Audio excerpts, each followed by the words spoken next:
Welcome to Robious Corridor Magazine's high school and college football predictions for the week of September 3rd.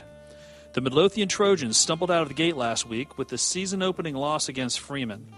Derek Saunders led Midlothian on the ground with 56 yards on 12 carries, and Midlothian quarterback Jordan Bassett completed 7 of 19 passes for 53 yards. Look for the Trojans to try to bounce back this week against Powhatan. If not, it could be a terribly long season for Midlo. Powhatan head coach Jim Woodson will lead the Indians in their season opener for the 29th time. The Indians will return 7 starters on defense, including impact players Nelson Sutton and Elijah Good. Powhatan's defense will be too much for the Trojans. Our pick, Powhatan by several. James Rivers Quintrell Chung scored 3 touchdowns, all from inside the 5-yard line, as the Rapids had their way with deep run last week. But Coach Greg DiFrancesco will have his hands full this week against a strong Freeman team. Do the Rapids have what it takes to start the season 2-0? Nope. Our pick, Freeman by a bunch. Trinity's quarterback was 9 for 24 for 97 yards. Farrell Logan had 11 rushes for 77 yards. Anthony Robertson had 72 yards receiving. But it was not enough to beat the talent-rich team of St. Christopher's. The Titans have another tough game this week at Collegiate.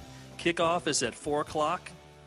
The Titans gave up 21 first-quarter points last week. They hope to improve on defense. But hope doesn't win ball games. Good defense does. Our pick, Collegiate by a score. Cadet quarterback Bryce Hamilton completed 14 of 26 passes for 195 yards and a touchdown to Raymond Minor. Minor caught 5 balls for 59 yards, and Jared Royster scored the other Benedictine touchdown in a loss to Maryland powerhouse McDonough. The loss stung Coach Greg Lilly's cadets, but Benedictine will be feeling better once the ball is kicked off at 4 this Friday as Woodbury Forest travels to Richmond for the cadet home opener. Our pick, Cadets by 7. Page 2. It would take more than thunder and lightning to stop Spider receiver Ben Edwards as he reeled in 7 catches for 95 yards, including a 59-yard touchdown. And that was just in the first half. Richmond blistered the visiting cadets of VMI. Next up for the Spiders is a trip to test their mettle against the Wolfpack of NC State. NC State lost their starting quarterback for a few weeks, so the stars may be aligning for U of R to pull off an FBS upset. Our pick, not the Wolfpack. Spiders by a point. Giving up 14 points on special teams to the number 1 ranked team in the nation is not how you win ball games. After a high-profile loss to Alabama, a young Virginia Tech team moves on this week to the not-so-number 1 Western Carolina Catamounts. Look for the Hokies to bounce back in their home opener at Lane Stadium. Kickoff is at 1:30. Our pick, Beamer skins the Mountain Cats by 21.